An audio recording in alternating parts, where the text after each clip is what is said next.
नमस्कार। आप सभी के अपने चैनल सनातन धर्म ज्ञान पर एक बार फिर से बहुत बहुत स्वागत है। तो जैसा कि आप सभी जानते हैं, कल से नए वर्ष की शुरुआत हो रही है। तो नए साल की शुरुआत हमेशा खास तरीके से करनी चाहिए। साल के पहले दिन कुछ खास काम करने से माँ लक्ष्मी अवश्य प्रसन्न होती है और साल भर उनकी कृपा आप पर बनी रहती है। जैसा कि हम सभी जानते हैं, जल्द ही साल 2025 की शुरुआत होने वाली है और हर कोई चाहता है आने वाला साल उनके जीवन में सुख समृद्धि लेकर आए। खूब धन कमाने की ख्वाहिश रहती है। तो आपको नए साल से पहले कुछ खास काम करने चाहिए। ज्योतिष शास्त्र के अनुसार साल के पहले दिन यह काम कर लेने से साल भर माँ लक्ष्मी की कृपा पर बनी रहती है। नए साल के पहले ही दिन यह उपाय कर लेने से व्यक्ति के जीवन में कभी धन संबंधित परेशानियों का सामना नहीं करना पड़ता। आज के क्रमांक में हम आपको बताएंगे कुछ ऐसे ही सरल उपाय जिसको क्रमबद्ध तरीके से आप अगर करते हैं तो आइए बढ़ते हैं हमारे पहले उस उपाय की ओर। पहला जो उपाय है वो नारियल से संबंधित है। आप लंबे समय से किसी आर्थिक तंगी से परेशान हैं, नए साल के पहले दिन ये उपाय जरूर करें। 1 जनवरी की सुबह स्नान आदि के बाद स्वच्छ कपड़े पहने माँ लक्ष्मी भगवान विष्णु पर ध्यान करें। उनका विधिवत पूजा दौरान माँ लक्ष्मी की एकाक्षी नारियल चढ़ाएं। पूजा संपन्न होने के बाद इस नारियल को लाल रंग के कपड़े में बांधकर अपनी तिजोरी में रख दें। इस उपाय को करने से आर्थिक परेशानी पूरे साल भर के लिए आपसे छूट जाएगी। हर साल ये उपाय करने से आपकी आर्थिक तंगी से और धन की समस्याओं से सदैव आप बचे रहेंगे। धन का प्रभाव बना रहेगा। अब बात करते हैं अगले विषय में। नए साल पर जो उपाय हम आपको बताने वाले हैं, ये है चावल से संबंधित। जी हाँ, अगर आपके पास धन नहीं टिकता और फिर पैसे आते ही खर्च हो जाते हैं, तो नए साल के पहले दिन पूरी श्रद्धा से माँ लक्ष्मी की पूजा करें। पूजा विधि विधान से के अनुसार होती है, क्योंकि हर मन की भावना अलग होती है। इसी प्रकार से पूजा की विधि विधान अपने स्वरूप में ज्यादा बेहतर है। आपको क्या करना है कि इसके पश्चात पूजा अर्चना करने के बाद आपको माँ लक्ष्मी की विशेष पूजा विधान से एक उपाय आपको करना है। उन्हें एक मुट्ठी साबुत चावल आपको अर्पित करने हैं। पूजा करने के बाद चावल लें, एक लाल रंग के कपड़े में बांधकर तिजोरी में रख दें। थोड़ी देर में चावल निकाल कर आप अपने बटुए आदि में रख लें और नए साल के पहले दिन यह उपाय करने से हर तरह की आर्थिक तंगी से आपको मुक्ति मिल जाएगी। जैसे इससे पिछला उपाय बताया था, उसी स्वरूप से हर साल आपको यह उपाय नए सिरे से करना है। यानी कि हर साल के पहले दिन यह उपाय करने से साल भर आपके जीवन में धन संबंधित परेशानियों से आप मुक्त हो जाते हैं। अब बात करते हैं अगले विषय की। अगला उपाय बहुत ही सरल है। अगला उपाय संबंधित है सुख समृद्धि के लिए।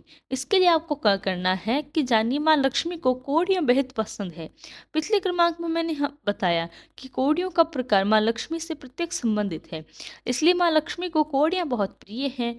ये उपाय के लिए आपको क्या करना है कि साल के पहले दिन स्नान आदि करने के बाद माँ लक्ष्मी को 7 कौड़ियाँ अर्पित करें। आपको ध्यान रखना है कि 7 कौड़ियाँ खंडित अवस्था में नहीं हों और टूटी फूटी नहीं हों। साबुत 7 कौड़ियाँ माँ लक्ष्मी को अर्पित करें और उनसे सुख समृद्धि के लिए प्रार्थना करनी है। जैसा मैंने बताया कि हर व्यक्ति का पूजा विधि विधान का तरीका अलग होता है, उसी प्रकार से हर व्यक्ति का प्रार्थना का तरीका भी बिल्कुल अलग होता है।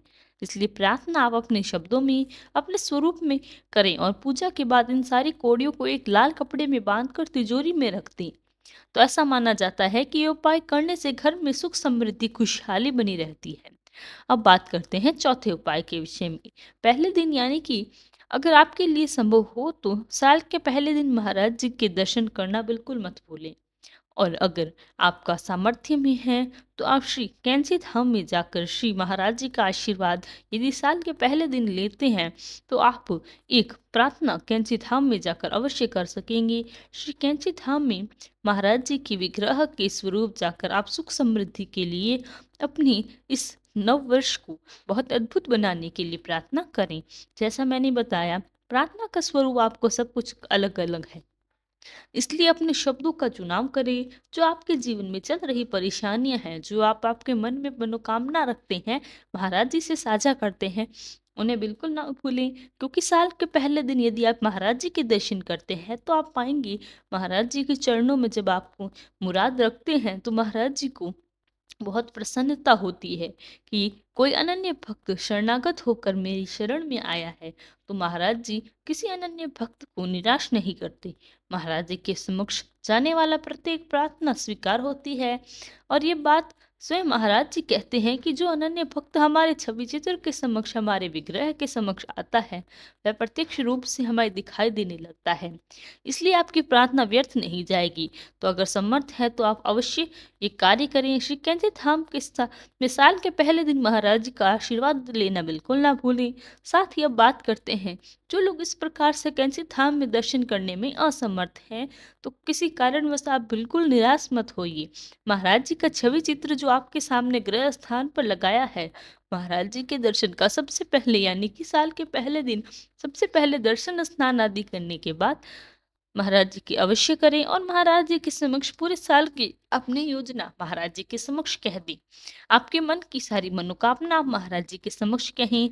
साथ ही साथ महाराज जी से आप अपने शब्दों में प्रार्थना करेंगे तो वह प्रत्यक्ष रूप से दर्शन करने में समान ही होगी, क्योंकि जैसा मैंने बताया महाराज जी कहते हैं कि जो अनन्य भक्त हमारे छवि चित्र या विग्रह के समक्ष आता है, हमें दिखाई देने लगता है। तो बिल्कुल निराश न होए और अपने दर्शन नहीं कर पाए तो स्नान आदि आदि की बात सबसे पहले महाराज जी के दर्शन करने, आशीर्वाद लेना बिल्कुल ना भूलें। मैं यदि व्यक्तिगत अनुभव बताऊं तो साल के पहले दिन की शुरुआत महाराज जी के आशीर्वाद से करेंगे तो आपका नया साल बहुत ही अद्भुत जाएगा। इसी प्रकार से जब आपके हर दिन की शुरुआत भी महाराज जी के दर्शन के करें, स्नान आदि के पश्चात आप प्रतिदिन महाराज जी का आशीर्वाद लेकर अपने जीवन को जिस भी कार्य के करेंगे तो वह कार्य महाराज जी के आशीर्वाद अनुसार सफल होगा। महाराज जी इतने अद्भुत हैं, आपकी हर बात करते हैं। तो यही था हमारा आज का क्रमांक। आशा करते हैं क्रमांक आपको पसंद आया होगा। यदि क्रमांक अच्छा लगा तो लाइक, कमेंट, शेयर और चैनल को सब्सक्राइब करना बिल्कुल ना भूलें। साथ ही साथ यदि आपका कोई प्रश्न है तो हमें लिखकर बताएं। तो कल फिर मुलाकात होगी नव वर्ष में एक नए क्रमांक के साथ। तब तक के लिए धन्यवाद। आपको और आपके पूरे परिवार को नव वर्ष की हार्दिक शुभकामनाएं। जय गुरुदेव।